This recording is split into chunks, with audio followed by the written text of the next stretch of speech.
नमस्कार दोस्तों, स्वागत है आपका हमारे YouTube चैनल एग्ज़ाम गुरु में। दोस्तों, आज हम लोग लेकर आए हैं आप लोगों के लिए 40 MCQs, 40 मल्टीपल चॉइस क्वेश्चंस, और जो कि बहुत ही इम्पॉर्टेंट हैं, बहुत ही महत्वपूर्ण हैं उन लोगों के लिए जो लोग RRB ग्रुप डी की तैयारी कर रहे हैं। मैं फिर रिपीट कर रहा हूँ, RRB ग्रुप डी की जो स्टूडेंट्स तैयारी कर रहे हैं उन लोगों के लिए ये सीरीज़ जो है बहुत इंपॉर्टेंट है। 40 MCQs का क्वेश्चंस हैं यहाँ पर, और वो क्वेश्चंस ही हम लोगों ने इसमें डाले हैं जिनके एग्जाम्स में आने की प्रोबेबिलिटी दोस्तों 80 to 90% तक है।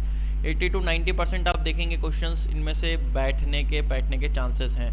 आप बिल्कुल ध्यान से पढ़िए, और मैं फिर रिपीट कर रहा हूँ, जो RRB ग्रुप डी की तैयारी कर रहे हैं स्टूडेंट्स, उन लोगों के लिए 40 MCQs बहुत ही इंपॉर्टेंट है और बहुत ही मददगार साबित होने वाले हैं। चलिए शुरुआत करते हैं दोस्तों, लेकिन उससे पहले अगर आपने हमारे चैनल को सब्सक्राइब नहीं किया हो तो फटाफट से चैनल को सब्सक्राइब कर दें, और अगर आपने चैनल को लाइक नहीं किया हो तो फटाफट से वीडियो को एक शेयर, एक लाइक और एक कमेंट भी कर दें दोस्तों। चलिए शुरुआत करते हैं आज के इस वीडियो का पहला क्वेश्चन। पहला क्वेश्चन है मेरे पास, टाइगर परियोजना कार्यक्रम किस वर्ष शुरू किया गया था?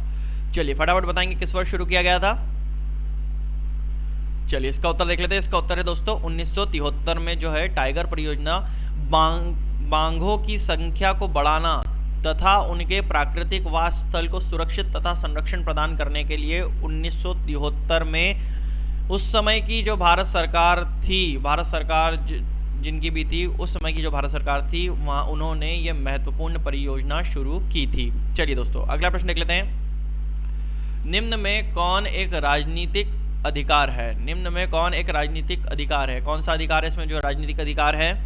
इसका उत्तर देख लेते हैं। इसका उत्तर है दोस्तों मतदान का अधिकार। जो हम लोग वोट देते हैं, वो वोट देने का जो अधिकार रहता है वो राजनीति अधिकार के अंतर्गत आता है। अब ध्यान रखिएगा, आपका जो गर्ल्स सभी नागरिकों के लिए जो मिनिमम एज है, मिनिमम एज फॉर वोट है, मतलब जो कम से कम उम्र जो रखी गई है वो आपकी 18 वर्ष रखी गई है। 18 साल का व्यक्ति होना चाहिए, 18 ईयर्स जो है व्यक्ति होना चाहिए, तभी वो मत देने का उसको अधिकार प्राप्त होता है। चलिए दोस्तों अगला प्रश्न देख लेते हैं। अगला प्रश्न हमारे पास, विजयनगर राज्य की स्थापना किसने की थी? फटाफट बताएंगे दोस्तों, इनमें से विजयनगर राज्य की स्थापना जो है वो किसने की थी? वो की थी दोस्तों संगम वंश ने। संगम वंश ने विजयनगर की स्थापना 1336 ईस्वी में की थी। आप ये भी ध्यान रखिएगा, 1336 ईस्वी में उन्होंने की थी, और उसके जो शासक थे ये भी आप लोग अगर ध्यान रख सकते हो, रखिए कि हरिहर और बुक्का, ये दो शासक थे उस टाइम जिन्होंने 1336 में संगम वंश के अंतर्गत विजयनगर की स्थापना की थी। अगला प्रश्न देख लेते हैं। भारत में वन अनुसंधान संस्थान कहाँ स्थित है? कहाँ पर स्थित है? फटाफट बताएंगे दोस्तों कमेंट बॉक्स में।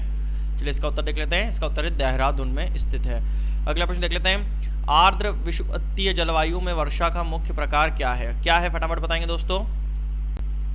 संवहनीय जो है वो उसका मुख्य कारण है। इस प्रकार की जो जलवायु में 12 महीने तापमान ऊंचा रहता है, ये आपको ध्यान रखना है कि इसमें जो टेम्परेचर रहेगा, इस प्रकार की जो जलवायु चलती है उसमें 12 महीने तापमान में ऊंचा मतलब गिरावट महसूस नहीं की गई है, ऊंचावट ही देखी जाती है। चलिए दोस्तों अगला प्रश्न देख लेते हैं। अगला प्रश्न है हमारे पास, निम्नलिखित में से किस देश का अलिखित संविधान है?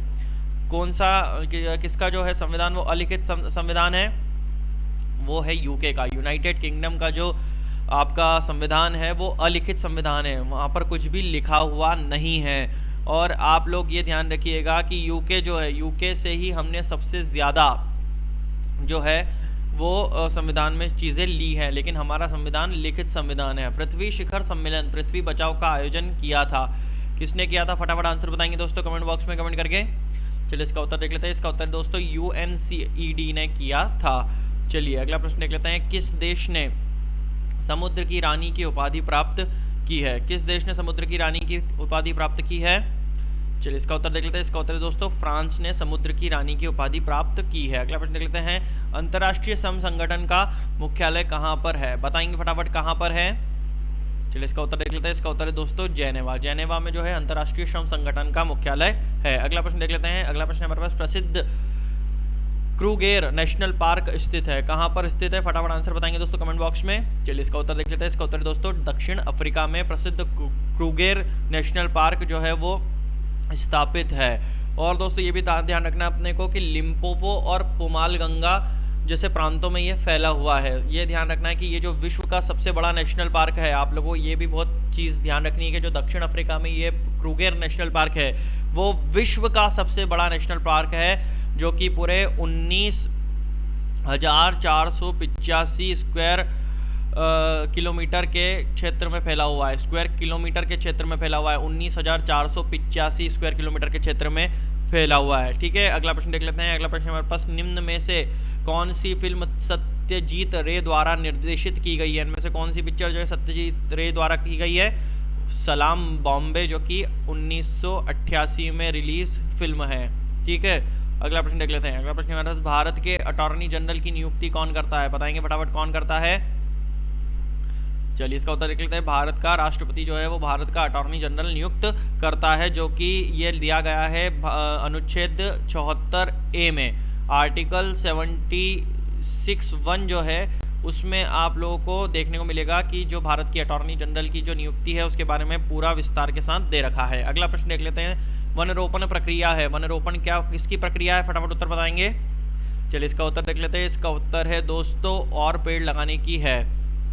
अगला प्रश्न देख लेते हैं। भारतीय संविधान की संरचना के समय संविधान सभा का संवैधानिक सलाहकार कौन था? कौन था? फटाफट उत्तर बताएंगे दोस्तों कमेंट बॉक्स में।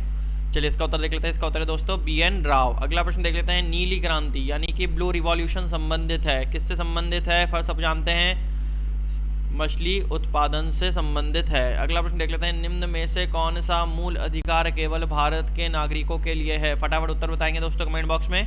चलिए इसका उत्तर देख लेते हैं। इसका उत्तर है दोस्तों अभिव्यक्ति का अधिकार जो है वो मूल अधिकार केवल भारत के नागरिकों के लिए है। भारत संविधान में कुछ मूल अधिकार केवल भारत के नागरिकों के लिए है, जो कि आपको ध्यान रखना है। देखने को अगर आप पढ़ना चाहें तो मिल सकते हैं आपको आर्टिकल 15, 16 और 19 और 20 नहीं है 29 और 30, ये जो 5 आपको अनुच्छेद हैं या आर्टिकल हैं, इनमें से आप लोगों को पढ़ने को मिल सकता है, जो कि कुछ मूल अधिकारी के बारे में अगर आपको जानने की इच्छा हो तो आप ये आर्टिकल्स देख सकते हैं, 15, 16, 19, 29 और 30। और जो ये अभिव्यक्ति की आज़ादी है ये अगर आप देखे जाएं तो आर्टिकल 19 में दिया गया है। चलिए अगला प्रश्न देख लेते हैं। अशोक ने किस बुद्ध साधु से प्रभावित होकर बौद्ध धर्म अपनाया? फटाफट बताएंगे दोस्तों। चलिए इसका उत्तर देख लेते हैं। इसका उत्तर है दोस्तों उपगुप्त। जो उपगुप्त थे उनके कहने पर अशोक ने जो है वो बौद्ध धर्म जो है उन्होंने अपना लिया था दोस्तों। ठीक है, अगला प्रश्न देख लेते हैं। अगला प्रश्न हमारे पास, गुप्त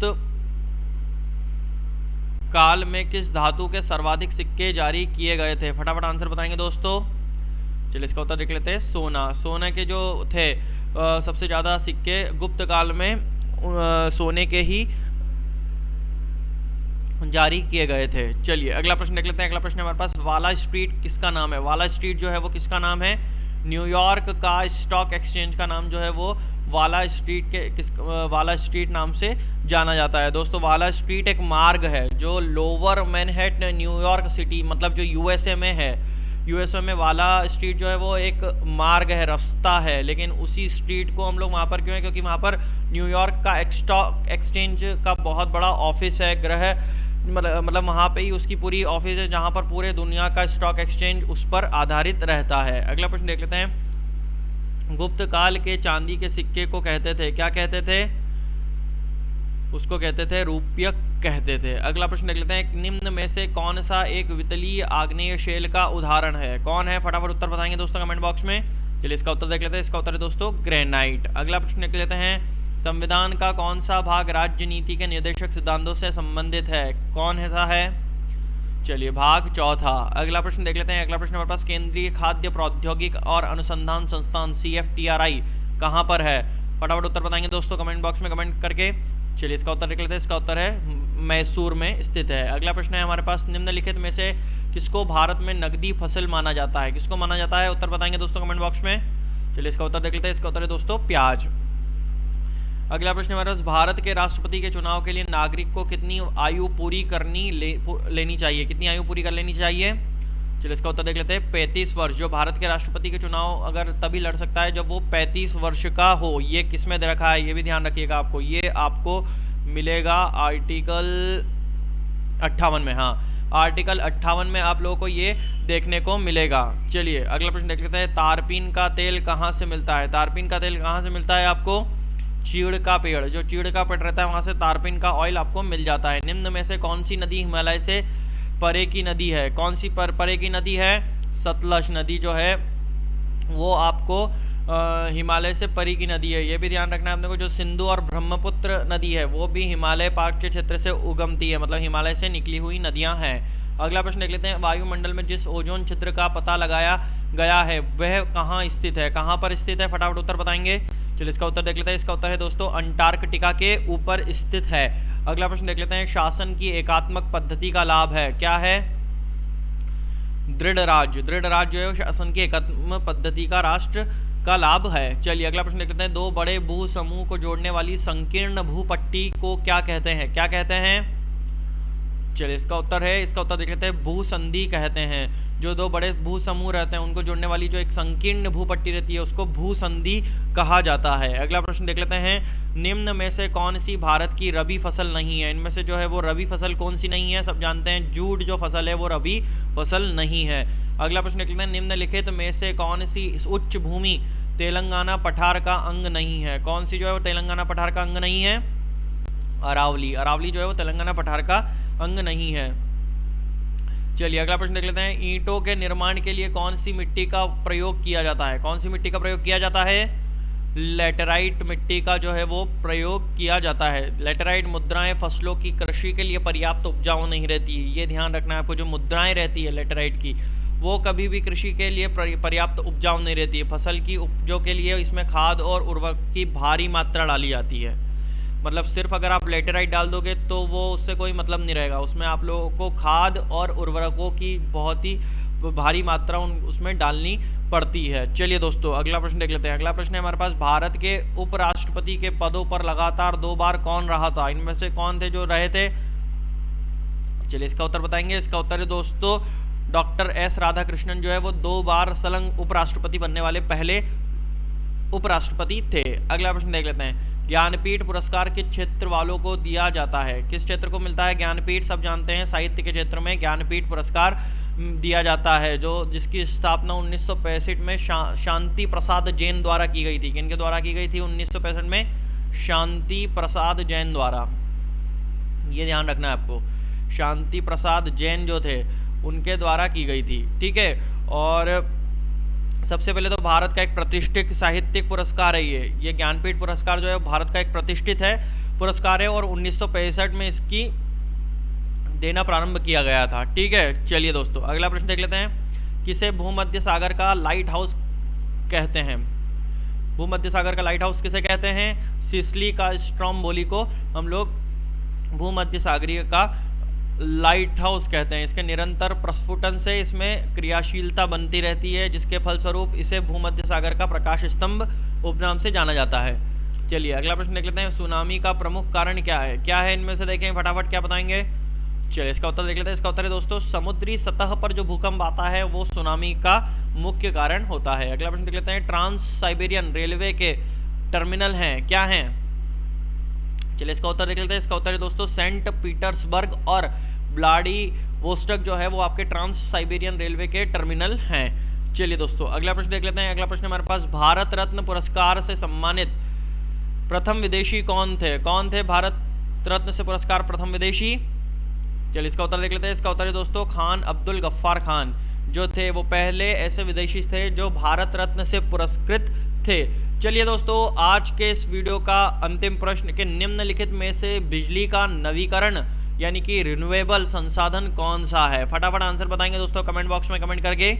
चलिए इसका उत्तर देख लेते हैं। इसका उत्तर है दोस्तों पानी। पानी जो है बिजली का सबसे ज़्यादा रिन्यूएबल सोर्स है या नवीकरण जो होता है बिजली का वो पानी से ही होता है। चलिए दोस्तों आज का वीडियो यहीं समाप्त होता है। अगले वीडियो में फिर मुलाकात होगी कुछ नए क्वेश्चंस के साथ, कुछ मनोरंजन क्वेश्चंस के साथ। और पढ़ते रहें। मैं फिर कह रहा हूँ कि जो स्टूडेंट्स इन अफवाहों पर यकीन कर रहे हैं कि अब लॉकडाउन हो चुका था, इस कारण सरकारी एग्ज़ाम्स आना निकलना बंद हो जाएंगी, तो ऐसा बिल्कुल भी नहीं है दोस्तों। सरकारी एग्ज़ाम्स, गवर्नमेंट एग्ज़ाम्स आने वाली हैं और बहुत ही अच्छी वैकेंसीज़ के साथ आने वाली हैं। तो जो स्टूडेंट्स तैयारी कर रहे थे वो बिल्कुल तैयारी छोड़े नहीं, वो तैयारी में लगे रहें। और जो स्टूडेंट्स ने तैयारी छोड़ दी है, जिन्होंने छोड़ दी है तैयारी करना, तो उनसे मैं अनुरोध कर रहा हूँ, मैं हाथ जोड़ के निवेदन कर रहा हूँ, बहुत ही ज़्यादा मतलब सर झुका के निवेदन कर रहा हूं कि आप लोग तैयारी करना प्रारंभ कर दें, क्योंकि एग्जाम्स आने वाली हैं और बम्पर वैकेंसीज के साथ आने वाली हैं। चलिए दोस्तों, आज का वीडियो यहीं समाप्त होता है। अगले वीडियो में फिर मुलाकात होगी लेकिन उससे पहले अगर आपने हमारे चैनल को सब्सक्राइब नहीं किया हो तो फटाफट से चैनल को एक सब्सक्रिप्शन डाल दें और बेल आइकन को भी दबा दें। और अगर वीडियो को लाइक नहीं किया हो तो फटाफट से एक शेयर, एक लाइक और एक कमेंट भी कर दें। चलिए दोस्तों, मुलाकात होगी अगले वीडियो में। मैं विदा लेता हूं कि सितारों को आंखों पर महफूज रख लो, बहुत दूर तक रात ही रात होगी। मुसाफिर हैं हम भी, मुसाफिर हो तुम भी। अगले वीडियो में फिर मुलाकात होगी, तब तक के लिए जय हिंद, जय भारत।